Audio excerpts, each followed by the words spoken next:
Boa tarde. Oi, Suzana. Tudo bom, gente? Oi, Pedro. Boa tarde. Esperando o pessoal entrar.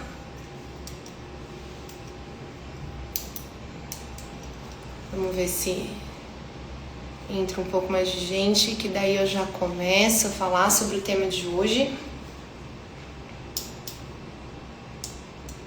Nossa, Suzana, de longe, de Palmas, que demais. Seja bem-vinda.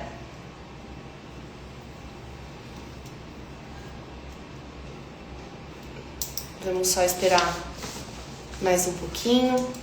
Hoje a ideia é trazer um pouco sobre os conceitos e as bases da neuroreabilitação. Então a gente fala muito sobre os recursos eletrofísicos que são usados, né? A gente fala muito sobre as doenças, mas pouco se fala sobre esses conceitos primordiais que vão nortear a nossa caminhada dentro da neuroreabilitação. Então, o que esperar, qual o momento de intervir, quais são as ideias antigas que hoje em dia a gente já sabe que não funciona exatamente daquela forma. Então eu trouxe alguns conceitos, eu até listei aqui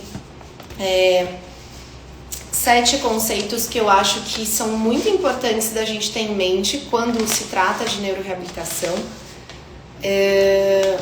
e entender realmente o quanto isso impacta no nosso tratamento quando a gente vai pensar num paciente neurológico, independente qual seja, tá? Porque assim, eu não conseguiria falar de todas as doenças, por isso que eu resolvi começar com esse tema, pra gente desmistificar algumas coisas e conseguir conversar sobre essa base que é tão fundamental para falar sobre esses conceitos na neuroreabilitação. Então eu quero começar com um conceito que eu vejo que muita gente ainda faz de forma errada, mas que na neuroreabilitação antigamente se acreditava que existia uma hierarquia para conquistar alguns movimentos ou algumas posturas na neuroreabilitação. Então, o que acontece? Antes de pensar se o animal estava paralisado, primeiro ia fazer exercícios de sustentação, para o animal conseguir ficar em pé. A partir do momento que o animal ficava em pé, daí você pensava em exercícios para marcha. Isso, gente, não era algo assim, nossa, quem fazia? Então, eu fazia isso, todo mundo fazia isso. Porque existia essa regra hierárquica que para eu conseguir atingir um ponto, eu precisava primeiro sustentar, para depois dar um passo, para depois caminhar, para depois trotar. Então, assim, a gente não fala mais sobre isso. A gente fala em que não existe uma hierarquia dentro da neuroreabilitação. Então, essa hierarquia, quando eu falo que é essa escada gradativa para chegar até a marcha normal, isso não necessita que seja assim. Então, um paciente que é paralisado, você pode começar com exercícios de sustentação, mas você já pode estimular para que ele faça a passada, para que ele consiga iniciar a marcha. Então, isso é fundamental quando a gente pensa num paciente, principalmente nos paralíticos e os tetraplégicos. Eu não preciso esperar com que ele fique em pé, por exemplo, 30 segundos sem cair, para daí eu falar, não, agora eu vou começar a treinar, fazer treino de marcha com ele. Então isso não existe e era um conceito muito presente no início da reabilitação veterinária, tá? Então já a gente desmistifica isso. A segunda questão é sobre a neuroplasticidade. Então muito se fala sobre neuroplasticidade, sobre como o sistema nervoso vai se adaptar a essas mudanças. Então tem uma lesão e como o sistema nervoso em si, tanto o neurônio, quanto, enfim, a questão encéfalo, medula, como essas estruturas vão se adaptar a alterações de lesões, se adaptar a questões biomecânicas que existem. Então a neuroplasticidade é que vai permitir a recuperação do paciente e o aprendizado motor. Então, se eu tenho uma adaptação desse sistema nervoso central e periférico, eu tenho que pensar que ela pode não só ser positiva. Eu posso ter um animal que, na verdade, não, por exemplo, tem uma osteoartrite crônica e daí ele acaba compensando na coluna e ele não é tratado da forma correta e isso vai ter uma neuroplasticidade negativa. O que é a neuroplasticidade negativa? É quando existem adaptações que vão fazer mal para esse animal. Ou seja, eu tenho compensações, eu tenho dores que se tornam dores crônicas, eu tenho a falta do movimento de uma área, então eu tenho paresias ou paralisias específicas.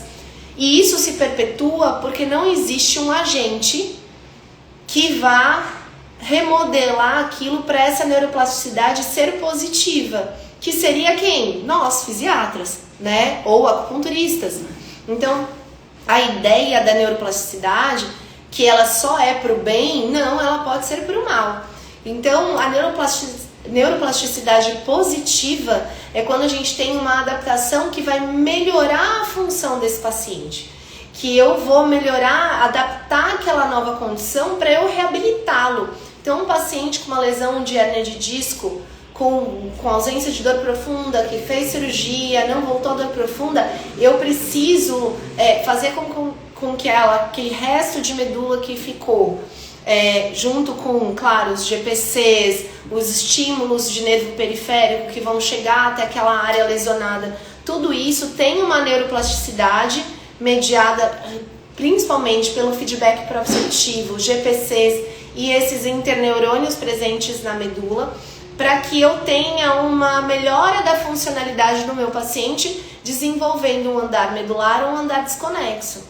E para eu fazer tudo isso, eu preciso fazer exercícios com o meu paciente, eu preciso fazer laser na medula, eu preciso fazer o estímulo elétrico, eu preciso fazer o exercício propriamente, preciso fazer um exercício programado e não só colocar o animal para andar de qualquer jeito.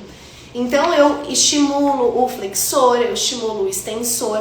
O que eu estou fazendo quando eu estou estimulando tudo isso num paciente com uma lesão medular?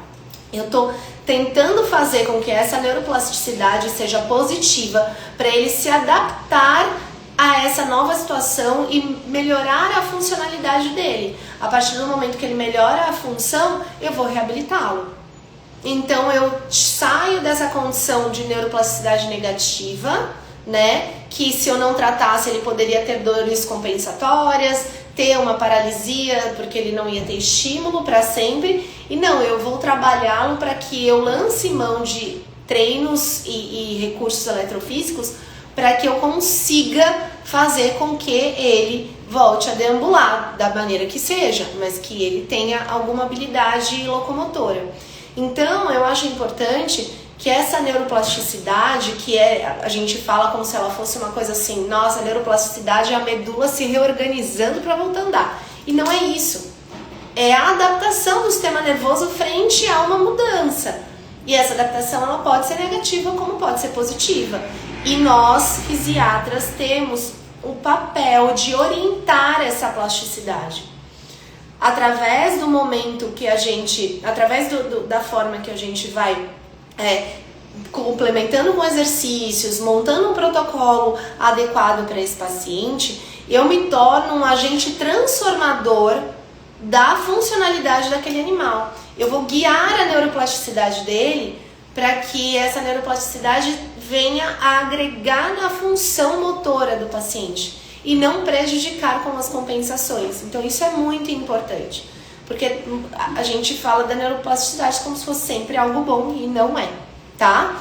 Então é outro conceito de neuroreabilitação que é muito importante.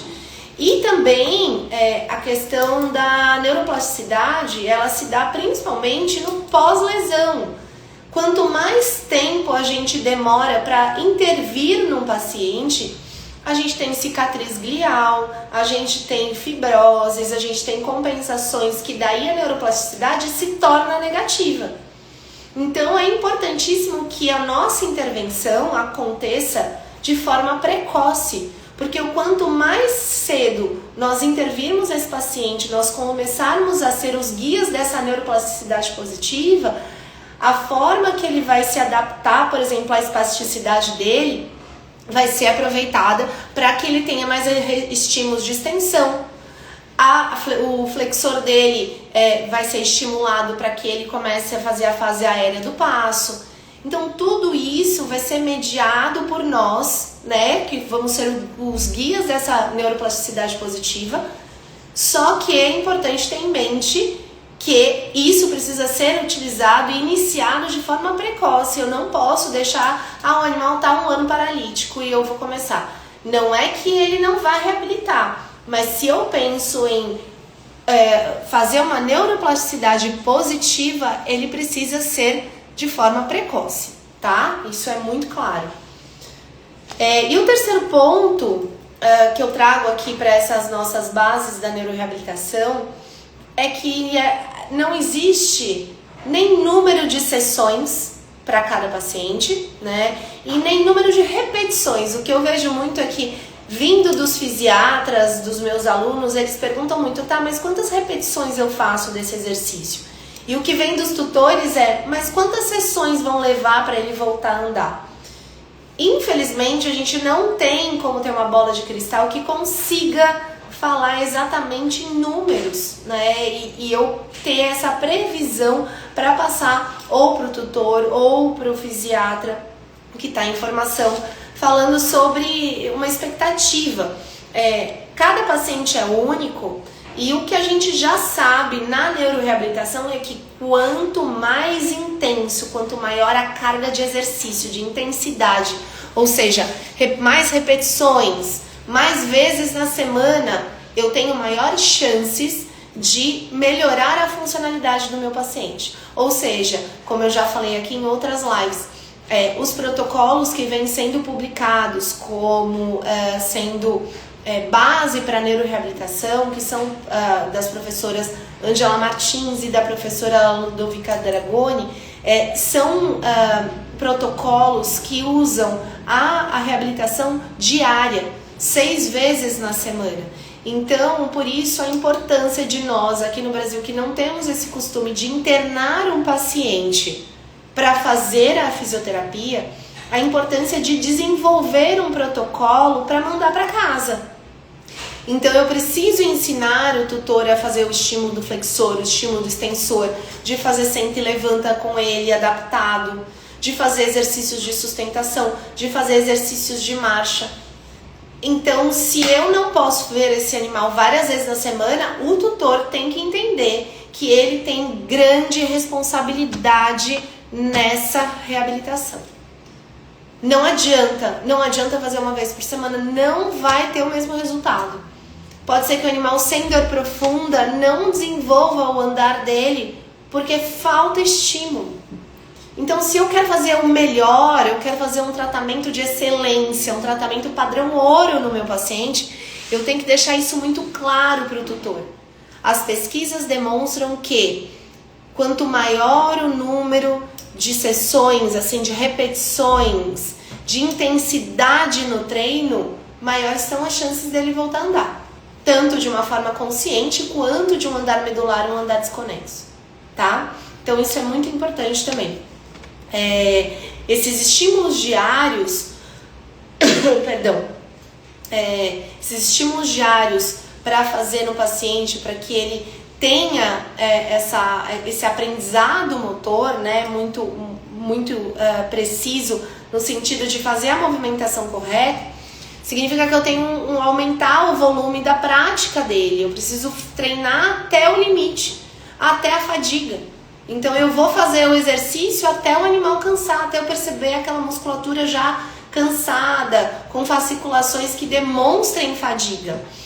E então essas intervenções precisam ser muito intensas para que eu tenha repetições suficientes para gerar esse andar, para eu chegar no meu objetivo.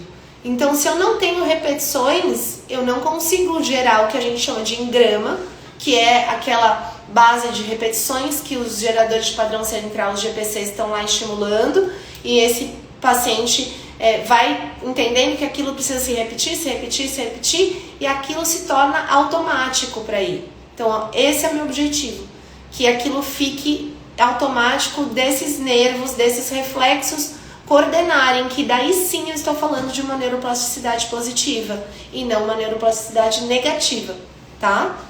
Então eu tô com a minha lista aqui para não esquecer de nada do que eu fiz um guia, num roteiro para essa nossa live.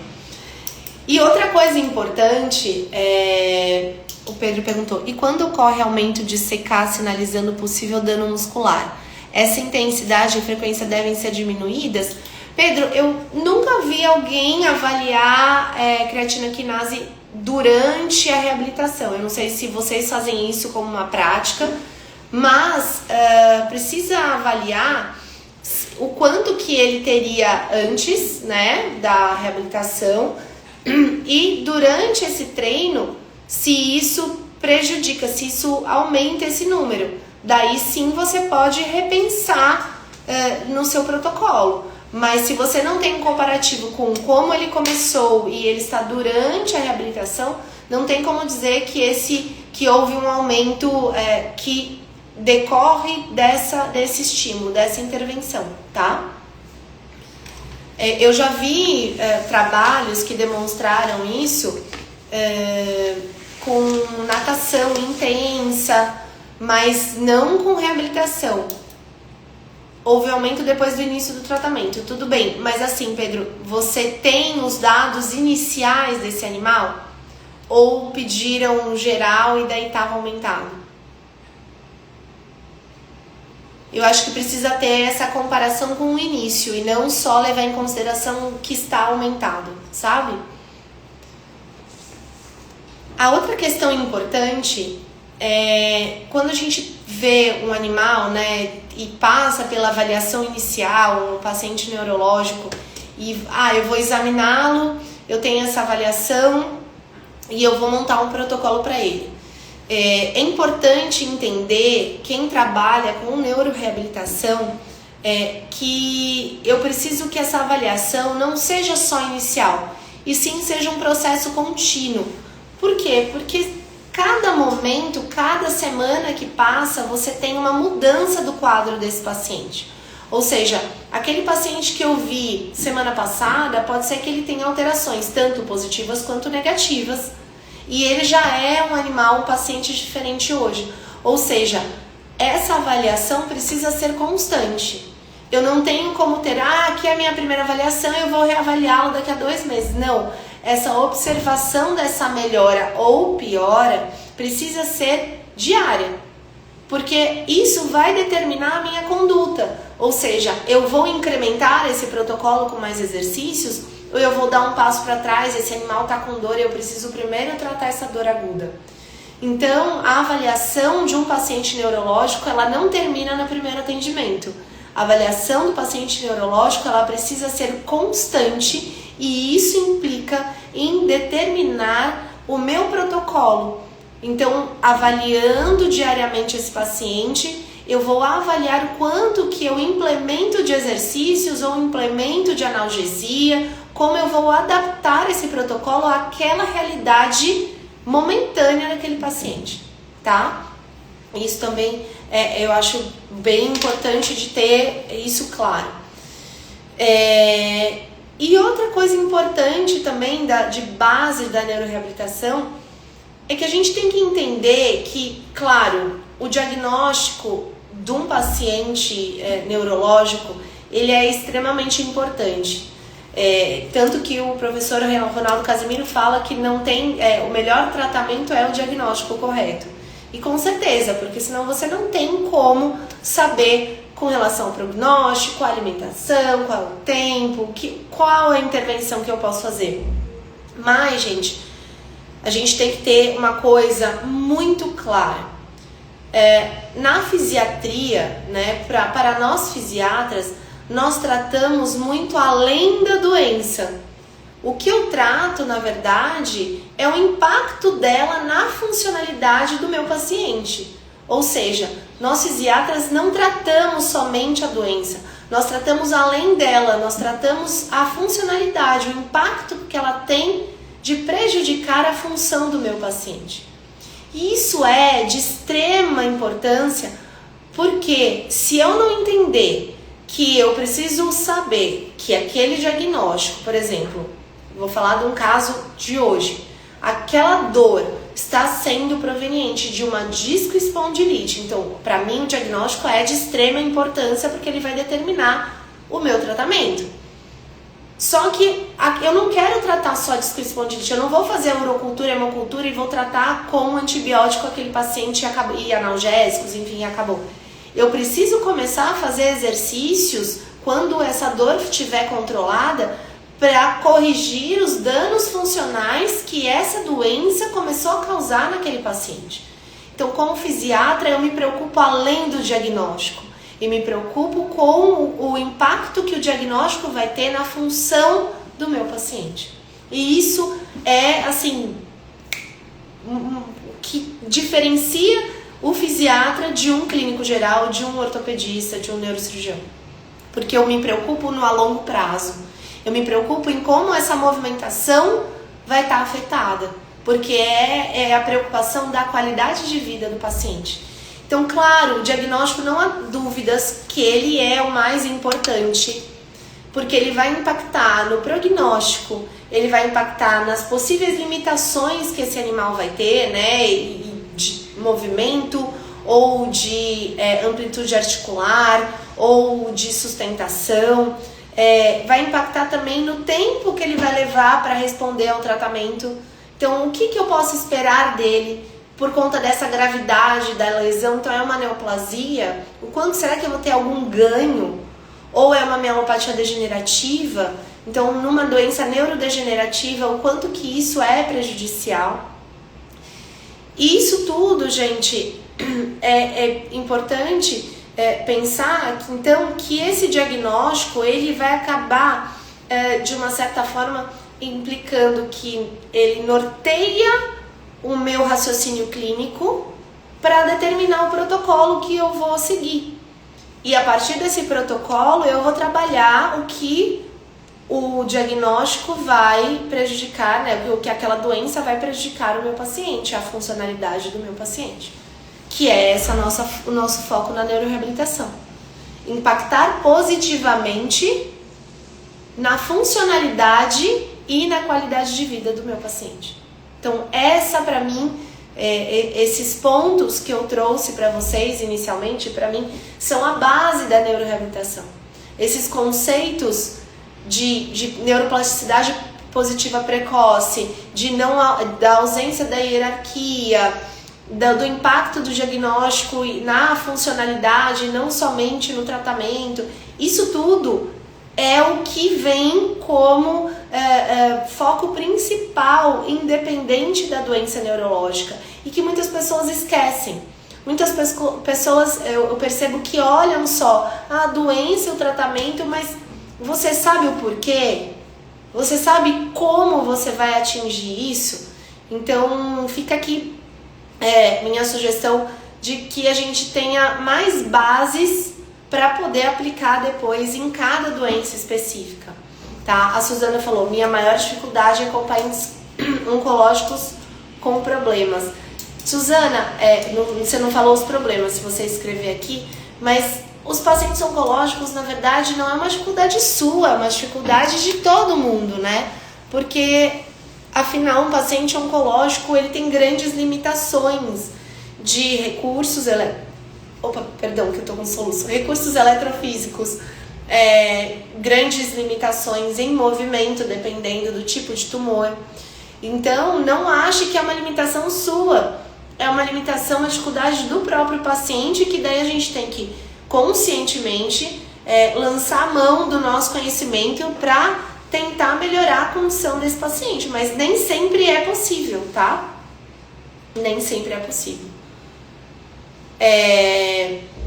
E eu acho que, por último, antes de eu ler a caixinha de perguntas, que eu recebi, acho que umas 6 perguntas sobre neuroreabilitação, pra gente finalizar esse pensamento da base, é que diagnóstico não é sentença, né, gente? Por mais que exista a paralisia por uma hernia de disco, isso não é uma sentença.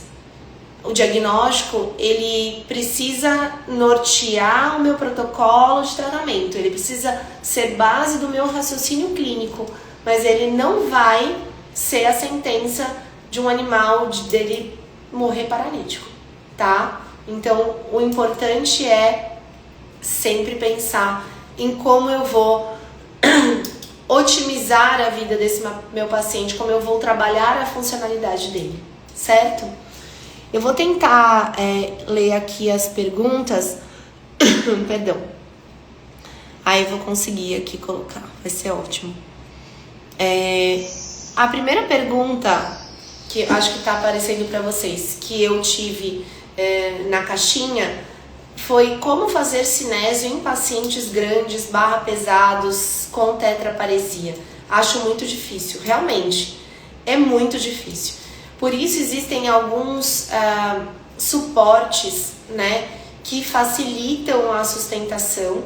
Então eu não deixei aqui separado, mas no final eu vou colocar nos stories algumas estruturas que existem para você sustentar o animal. Então tem um elevador que é como se fosse um negócio hidráulico, desculpa, eu ia falar pneumático, que ele sustenta a pessoa para colocar, tirar de uma cadeira de rodas e colocar na cama, e a gente consegue adaptar para cão. Eu ainda não comprei um desse aqui para Reabilita, porque ele é enorme e ele acaba ocupando um espaço grande, e eu queria deixá-lo para internação, só que a chefe da internação vai me matar, a Ângela vai me matar se eu deixar ele lá embaixo, porque ele realmente ocupa um espaço grande.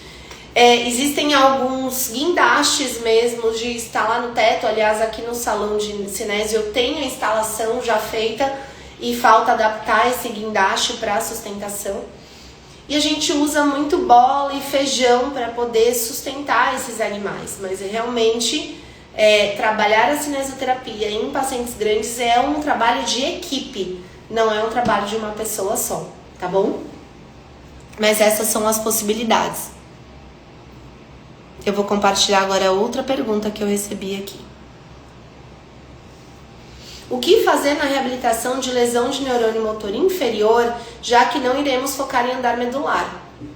Não temos o que fazer, infelizmente. Eu acho que a gente pode tentar iniciar o estímulo, né? Se for uma lesão de nervo periférico, por exemplo, eu estimulo com laser, tento fazer eletro para ver se há alguma resposta, faço exercícios, mas se depois de um tempo, pelo menos um mês em tratamento, eu não tenho nenhuma resposta, eu realmente não tenho como reabilitar esse paciente, tá? E pensando que pode ser uma lesão de neurônio motor inferior, ou que pode ser uma hérnia numa intumescência pélvica ou torácica, por exemplo, dependendo da região, e pode ser uma lesão de nervo periférico. Então, uma musculatura denervada, ela não responde ao nosso estímulo, tá?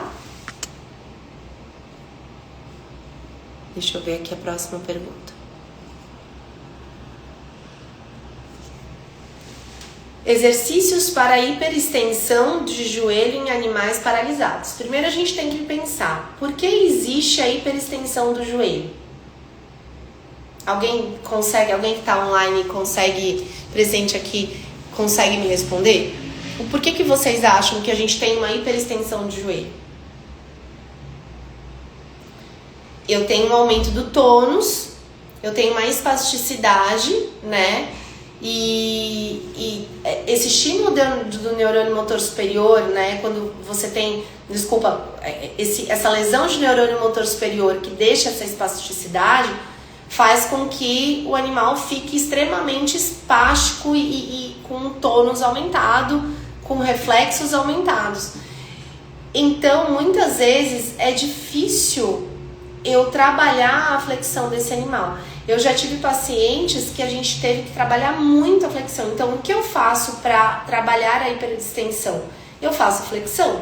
Então, tudo que eu puder trabalhar de flexão nesse animal, eu vou trabalhar. Então, na esteira aquática, a gente só faz caminhada assistida, flexionando o membro na hora de estimular. Ou na esteira seca também, da mesma forma. Outro exercício é o estímulo de flexor. Tentar estender os dígitos para ele puxar, ou tentar pinçar para ele puxar. Se é um animal que já está passando por obstáculos, desenvolvendo andar medular para ele flexionar, então pensar em flexionar, fazer posicionamento sentado. Então são exercícios que vão estimular a flexão para tentar adaptar, fazer uma neuroplasticidade positiva, como a gente estava falando, dessa espasticidade. Então a espasticidade, de certa forma, gente, ela joga ao nosso favor.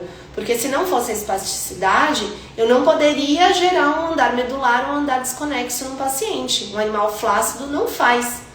Mas eu preciso moldá-la, adaptá-la, fazer a neuroplasticidade de uma forma positiva para que eu aproveite aquela situação, aquela hiperextensão, para fazer com que o animal deambule, certo?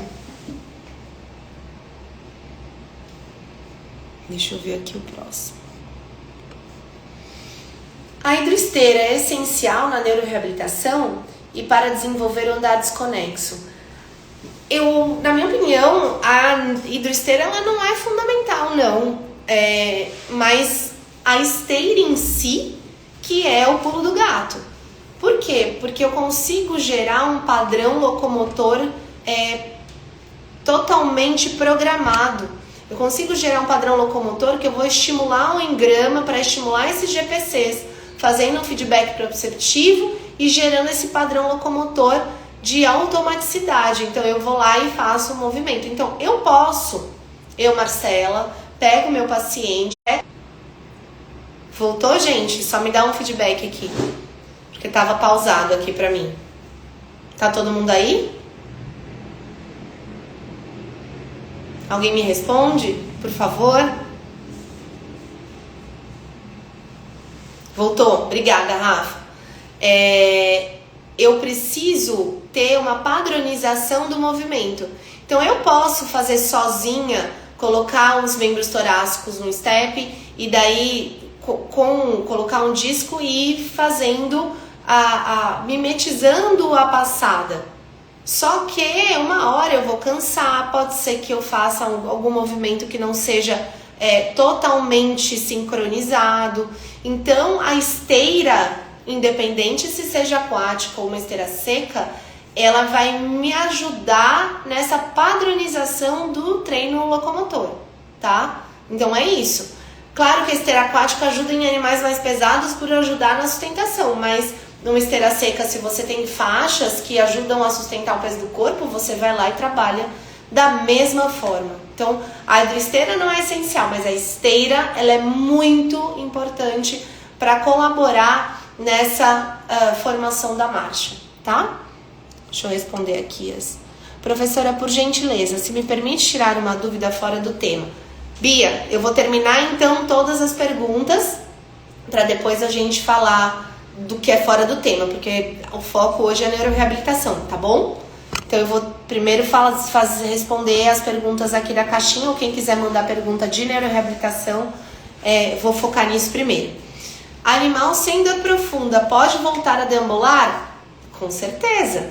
Senão a gente não teria um andar medular e um andar desconexo. Então, para quem não entende como um animal paralisado pode deambular, há um tempo atrás eu fiz uma live explicando as diferenças de um andar desconexo e de um andar medular. E falei exatamente de todos os circuitos, todas as relações de GPCs, de feedback proprioceptivo, de estímulo do tônus, tudo isso a gente falou de como o animal vai voltar a andar há um tempo atrás. Então corre lá que dá toda a explicação, tá lá. E com certeza, um animal sem dor profunda pode voltar a deambular de uma forma não consciente. Se ele não tem dor profunda e se essa dor profunda não volta, eu não tenho como fazer um andar normal, né? Ele não volta ao normal, mas ele consegue se locomover.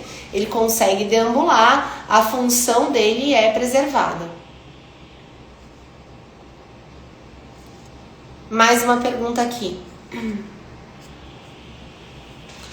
A esteira seca para a marcha pode ser feita todos os dias em animais sem dor profunda? Com certeza. Como a gente falou aqui no início, falando sobre as bases da neuroreabilitação, Quanto mais estímulos eu faço no meu paciente com lesão neurológica, maiores são as chances dele voltar a ter uma função próxima do normal. Porque a intensidade do treino, né, em pacientes neurológicos, a importância do aumento do volume de carga, de ser uma intervenção intensa, ela é muito importante. Então é essencial que tenha estímulo todo dia. Diferente de um paciente ortopédico, que o paciente ortopédico eu estou lidando com uma inflamação articular, ou com uma consolidação óssea, ou com uma dor, enfim, muscular, ou com uma lesão tendínea, e daí eu preciso, nesses casos, de um tempo de repouso para eu ter uma resposta tecidual à intervenção que eu fiz. Ali não. Ali eu preciso que tenha estímulos sempre diários para que o corpo reaprenda o movimento, para que o animal consiga se reeducar naquela passada, certo? Acho que eu consegui responder todas as perguntas, sim. Respondi as 6 que vieram. Agora se alguém tiver mais alguma pergunta, gente, fiquem à vontade para colocar aqui, tá? A Bia perguntou: professora, por gentileza, se me permite tirar uma dúvida fora do tema, paciente teve uma fratura de metacarpo há 6 meses, mas não houve consolidação, então a gente tem uma não união óssea. Imobilização correta, então, não teve nem imobilização correta, não teve consolidação, nem tratamento fisioterápico. Ainda é possível conseguir a consolidação com campo magnético pulsátil laser apesar da lesão tardia? Não acho, Bia. Não acho que tenha. Eu acho que tentar as ondas de choque pode ser uma possibilidade, que tem um estímulo um pouco mais profundo de energia, mas eu não acho que com tanto tempo você vai ter uma resposta. 6 meses, aquele osso onde tinha que consolidar, ele já tá formado, né? Ele não vai se unir a mais nenhum fragmento. Acho praticamente impossível. E esse cão claudica, mas agora querem fazer depois de tanto tempo?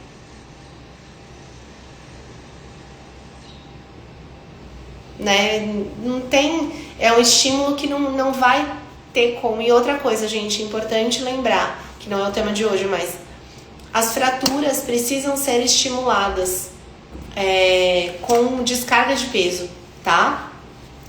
E a gente tem as complicações das fraturas, né? Também. Que isso a gente pode deixar para um outro momento. Que são muitas. Certo? Que a gente sempre fala mais de neuroreabilitação aqui, até porque é o que eu mais gosto, do que a parte ortopédica. Mas a gente pode falar bastante de ortopedia também. Mais alguma pergunta? Se alguém tiver mais alguma pergunta, coloca aqui. Apresenta a claudicação. Na época, o ortopedista não observou a fratura. Bia, acho muito difícil conseguir essa consolidação tão tardia. Tarde demais, eu acho. Eu tentaria as ondas de choque, ver quem faz na sua região, mas eu não acho que o campo e o laser. E assim, gente, os estudos de campo magnético pulsátil para consolidação óssea são assim bem intensos, às vezes várias horas por dia, então não é uma vez por semana, 2 vezes por semana no campo magnético que vai ajudar a consolidar, tá? Fiquem atentos a isso. Bom, em resumo, só pra gente finalizar, já que ninguém escreveu mais nenhuma pergunta, só a Bia aqui, mas quem quiser ainda dá tempo. Quem chegou agora no final, sugiro fortemente que assista a live, principalmente o começo, porque a gente falou sobre conceitos importantes da neuroreabilitação, conceitos gerais, mas que são fundamentais para entender o processo da neuroreabilitação, da questão de não haver a hierarquia. Falamos sobre a neuroplasticidade positiva e negativa, que pouca gente fala, que a gente não tem como falar sobre quantas repetições ou quantas sessões que vão ser feitas, da importância dos estímulos diários para o paciente, da avaliação constante que precisa também para você adaptar o seu protocolo quanto à realidade momentânea daquele paciente, e que a gente, como fisiatra, vai tratar além do diagnóstico. A gente trata o impacto do diagnóstico na funcionalidade do paciente. E por último, eu falei que o diagnóstico ele não é sentença. Nós sempre podemos ajudar e fazer o melhor para a função daquele animal e para a qualidade de vida dele, tá? Mas voltem lá e assistam o que a gente falou de uma forma mais aplicada a tudo isso. A Suzana falou, só com quantas horas de pós-operatório de hérnia tipo 1 você inicia o treino de marcha? Suzana, eu no primeiro momento, se fez a cirurgia, eu faço só exercícios de sustentação enquanto ele tá assim, ainda no pós-operatório, assim, 12 horas depois, só sustentação. 6 horas depois, às vezes a gente também só faz sustentação. O treino de marcha vai começar a partir de marcha mesmo, com esteira, treino com esteira, a partir do 5º dia, mais ou menos. Antes a gente trabalha os flexores, os extensores, as sustentações, o sento e levanta, mas a caminhada lá de 4 a 5 dias, tá? Mais alguma pergunta?